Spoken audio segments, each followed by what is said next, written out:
Buenas tardes amigos, este es el programa Diálogos del Montonero. Bueno, como todos sabemos, se produjo la renuncia de Héctor Béjar a la Cancillería de la República luego de sus condenables declaraciones acerca de que el terrorismo en el Perú fue iniciado por la Marina de Guerra del Perú y una serie de actos que fueron acumulando la imposibilidad de que el señor Béjar continuara al frente de la Cancillería.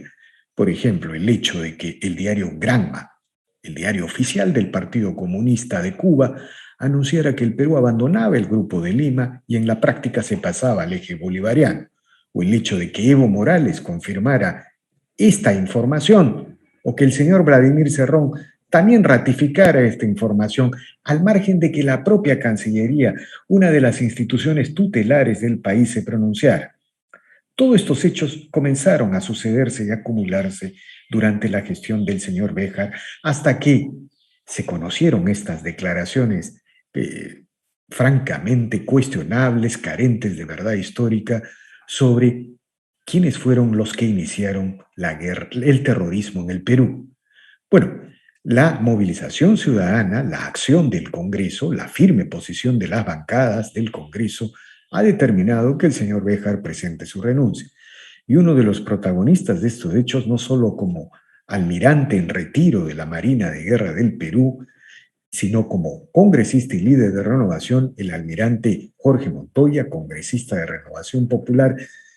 Lo hemos convocado y ha tenido la gentileza de aceptar este diálogo para reflexionar sobre esta situación. Buenas tardes, almirante Montoya, congresista Montoya, gracias por el diálogo. Buenas tardes, doctor Andrés, gracias por la invitación. Bueno, ¿tiene usted alguna explicación? Se ha dicho mucho de que es un asunto estrictamente ideológico, ¿no? El señalar de que la Marina de Guerra inició el terrorismo cuando todos sabemos que el terrorismo es producto de una intensa crítica ideológica y cultural de 2 décadas del maoísmo en las universidades. ¿Cómo explica usted, digamos, tratando de ponerle un punto de reflexión a este tipo de despropósitos planteados por el señor Béjar en sus reflexiones? Sí, la única manera de entenderlos es entender que estamos en un gobierno comunista. Eso es lo primero que tenemos que entender para hacer cualquier análisis de la realidad nacional actual. El comunismo ha tomado el poder por la vía democrática y está consolidando su presencia en todos los niveles del Estado. En ese marco, el canciller, el ex canciller, se sentía seguro y sólido y tenía que tener, y su discurso siempre ha sido destruir las instituciones. O sea, el comunismo quiere destruir las instituciones, destruir la moral de la gente. Por eso que hace ese tipo de declaraciones. No ahora, las hizo antes. Él estaba en campaña y estaba haciendo lo que tenía que hacer para cumplir con sus objetivos ideológicos. Esa persona obedecía y ha obedecido siempre a los dictados de Cuba. Ese no es un peruano, no se puede decir que sea un peruano. Acá lo quieren hacer una figura, eso es increíble. Tenemos que poner las cosas en su lugar. Estamos en un gobierno comunista y tenemos que hacer lo posible por evitar de que sigan avanzando. Es lo único que le queda a la democracia. Si no, vamos a perder nuestra forma de vida. Esa es la realidad actual. Ayer se vio una movilización de la oposición en el Congreso y en las calles también, ¿no es cierto? Pero además una impresionante movilización ciudadana en las redes sociales, en los medios de comunicación. Prácticamente se gestó una unanimidad nacional en contra del señor Héctor Béjar. Una pregunta, si el señor Béjar no renunciaba, ¿cómo cree usted que se hubieran presentado los hechos? ¿Cómo se hubiera presentado el desenlace, considera usted? Creo que hubiera sido un desenlace más violento, definitivamente, porque la gente no va a tolerar este tipo de cosas. Y la Marina como institución hubiera tenido que tomar otro tipo de medidas. Eso estoy seguro de ello. No se ¿A qué podía. tipo de medidas, por ejemplo, se refiere? Medidas de fuerza, me refiero. O sea, tendría que haber tomado alguna medida de fuerza. Que no se puede tolerar que a una institución se le maltrate de esa manera con aval del Estado, ¿no? Con aval del gobierno. Pero en ese caso, a ver, explíqueme, almirante, cuando usted habla de medidas de fuerza, ¿eso no significaría convertir a la Marina de Guerra en una fuerza deliberante? ¿No significaría jugar al límite de la constitucionalidad, tal como están establecidas las reglas? ¿Qué le respondería a este argumento? No, nada que ver. sea, las instituciones tienen que ser protegidas. ¿Y quiénes son los que la protegen? Los que están a cargo de ellas.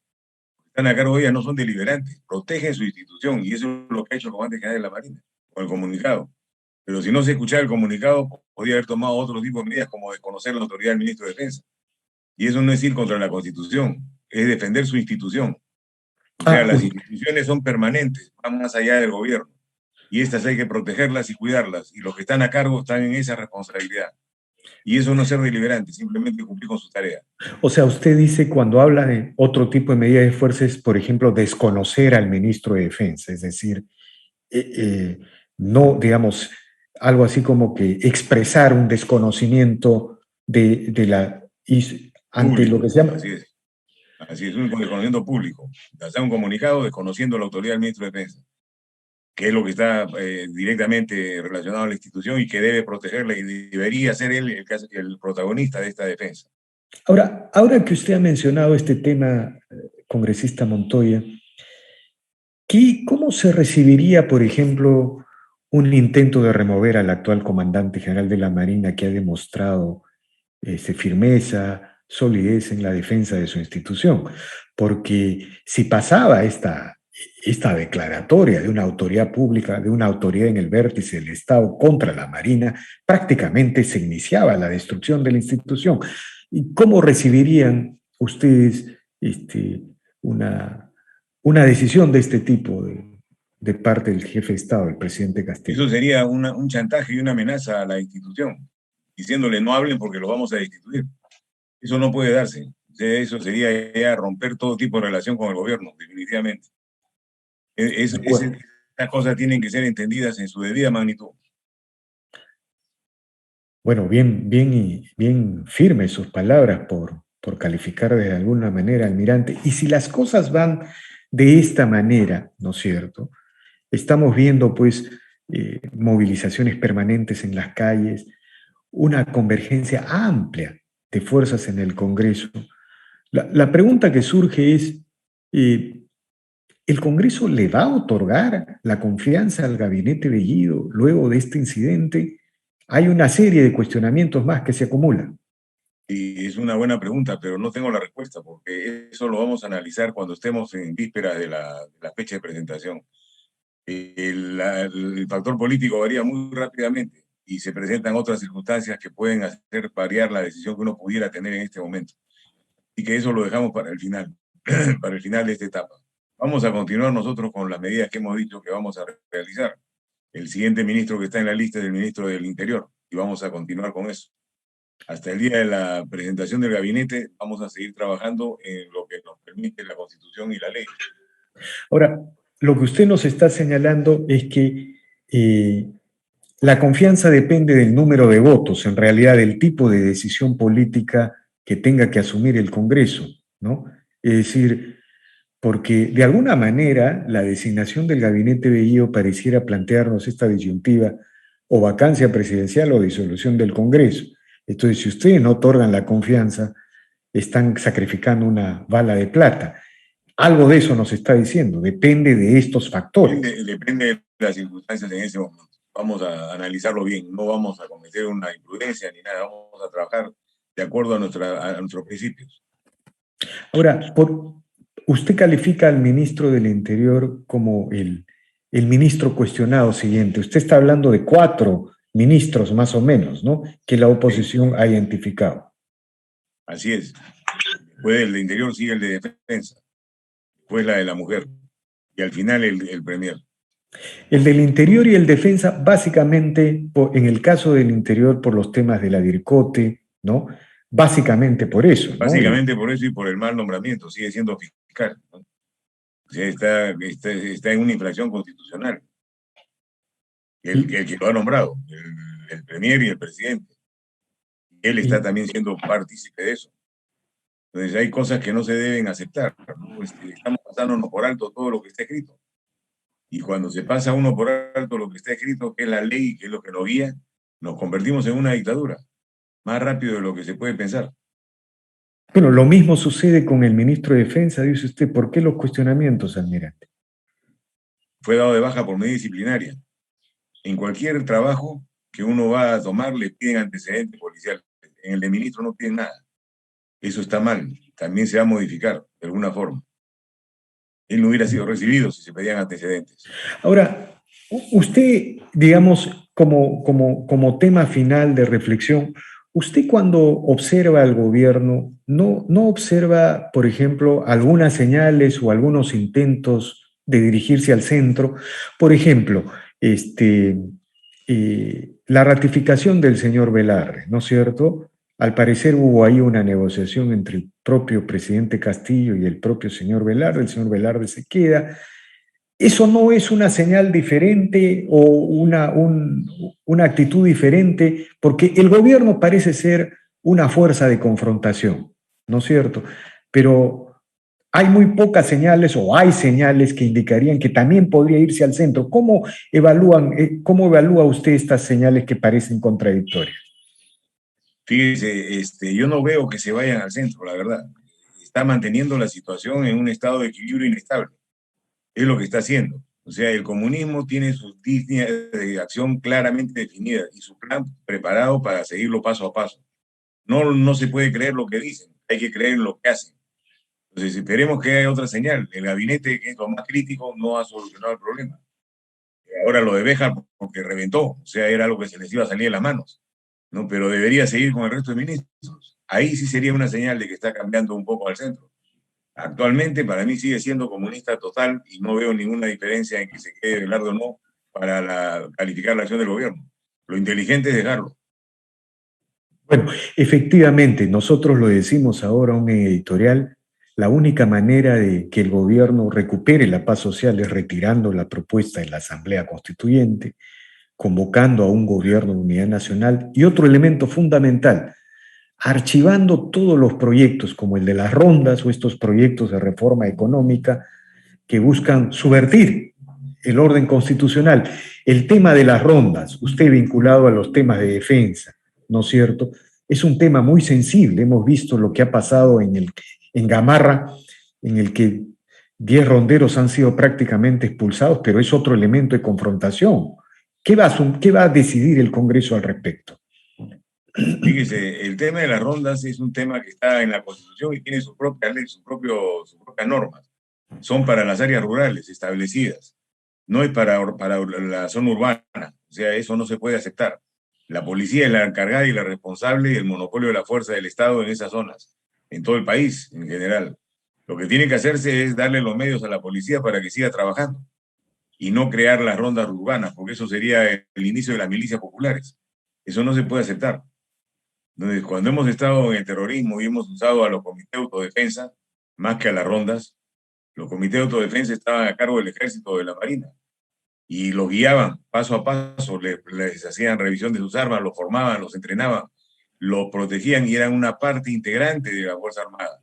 Esos fueron los comités de autodefensa. No es que se les dio armas y se les mandó a pelear solos. Entonces estaban controlados por el Estado. El caso de las rondas es inmanejable hacerlo en la ronda, en la zona urbana, eso no se puede hacer. Esa idea que tienen la van a tener que cambiar, que yo las escuché durante la campaña de varios partidos que no son comunistas. Ahora, almirante, hay zonas grises en la legislación sobre las rondas que permiten algún tipo de decisiones en el objetivo de Perú Libre, de la administración Castillo. Por ejemplo, en el sector agricultura se están nombrando rondas para preservar los bosques forestales. Es decir, se le está quitando esas funciones a la policía. Y bueno, el Congreso va a legislar sobre esto, va a establecer precisiones, va a establecer algún tipo de legalidad o sanciones sobre este tema que empieza a ser extremadamente delicado. Sí, estamos viendo el caso. El asunto es que no se puede ver todo a la vez. Está en la lista de leyes que tenemos que revisar y promulgar si son necesarias. No, tenemos un listado bastante largo de las cosas que están apareciendo y que tenemos que acotar con alguna ley especial. Lo estamos viendo, eso tengan la seguridad de que lo estamos viendo. Ahora, finalmente, de acuerdo, finalmente, almirante, congresista, le pido una opinión sobre el futuro de la oposición, ¿no es cierto? Usted de alguna manera protagonizó un incidente, no sé cómo llamarlo, en el que dos listas de la oposición se presentaron para la mesa directiva, pero en general luego de este incidente la oposición al parecer se ha mantenido unida en el Congreso, por ejemplo, en la formación de las comisiones, pero por otro lado, también está la oposición general en la ciudadanía, esta ciudadanía que se moviliza. ¿Cómo observa usted en general el futuro de la oposición ahora que ha definido con precisión de que estamos frente a un gobierno comunista? Fíjese, tenemos que aprender de lo que pasó en Venezuela. La oposición se dividió y por eso están como están. Acá tenemos que trabajar unidos, ¿no? Y reconocer a la gente que sabe de qué cosa está hablando y cómo manejar la situación. Cuando uno se olvida de eso y cree que está en una negociación política normal como la que han estado acostumbrados, tenemos los resultados que estamos viendo hasta ahora. Nos falta buscar una unidad más sólida, más consolidada. Vamos camino a ellas, poco a poco. Recién nos estamos conociendo. No somos extraños en este momento, la gran mayoría de congresistas. Entonces, esto tiene que ir avanzando poco a poco. Es una maduración natural. Y creo que se va a dar porque hay muy buena voluntad. He visto en mucha gente voluntad de unión, de buscar consenso. Así que creo que vamos a ir por buen camino. Pero démosle tiempo al tiempo. Si no, no vamos a poder tener una buena oposición consolidada. Con relación a lo que mencionó de las elecciones, fue un cambio radical. Yo creo que se equivocaron totalmente en lo que hicieron. Bloquearon cualquier situación unos días antes de terminar. Se suponía que los que iban a dar el apoyo lo retiraron porque estaban bajo la amenaza de Acción Popular, que si Acción Popular se iba con el lápiz, pasábamos a tener el control, el gobierno tenía el control del Parlamento. Ahora lo tiene también. A la hora de votación, se ha visto el resultado de la votación, han votado juntos. Entonces se equivocaron. Ya vamos a ver cómo se maneja esta situación en el tiempo para que vayan cambiando las cosas, Pero vayamos recuperando a los que piensan diferente, ¿no? Pero en general, ¿usted diría que la oposición está manteniendo una unidad que permite contener una ofensiva comunista de parte del Ejecutivo? Estamos mejorando en las cosas que nos llevan a unirnos. No tenemos que estar unidos en todo, sino en las cosas básicas. En eso estamos trabajando bien. Acaban de acordar que se va a designar al TC, ¿no? Lo cual es una señal muy clara, ¿no? Pero digo, en las cosas importantes estamos unidos. Vamos a mantenernos así. Muy bien, congresista Jorge Montoya, infinitamente agradecido por estas declaraciones. Y bueno, seguiremos conversando más adelante. La situación está tensa y es evidente que un gobierno comunista genera este tipo de coyunturas y situaciones. Muy agradecido, almirante. Un minuto nada más, Valdés, para despedirme. Hacer un llamado a la sociedad civil que ha estado ausente de los reclamos, ¿no? Las universidades, las asociaciones de diferentes índoles no se han pronunciado con lo que ha pasado en el insulto de Béjar a la Marina. Creo que se han quedado dormidos. Han debido despertar todo. La población sí lo hizo. Los grandes colectivos han salido a la calle, y el Congreso, los partidos, pero faltó complementar con las organizaciones civiles. Gracias. Efectivamente, almirante, la Marina es una institución tutelar del sistema republicano. Cuando uno habla de Perú y de historia del Perú, hay instituciones de las cuales no se puede prescindir. Ahí está Grau. Nada puede justificar el intento de liquidar, de destruir la moral, la integridad o el papel que ha cumplido una institución en la historia republicana. Y eso ha sucedido con este tipo de declaraciones del señor Béjar. Bueno, gracias por estas reflexiones, congresista Montoya. Gracias, Víctor Andrés. Hasta la próxima. Bien, amigos, esta ha sido una nueva edición de Diálogos del Montonero. Regresamos en la siguiente edición. Gracias.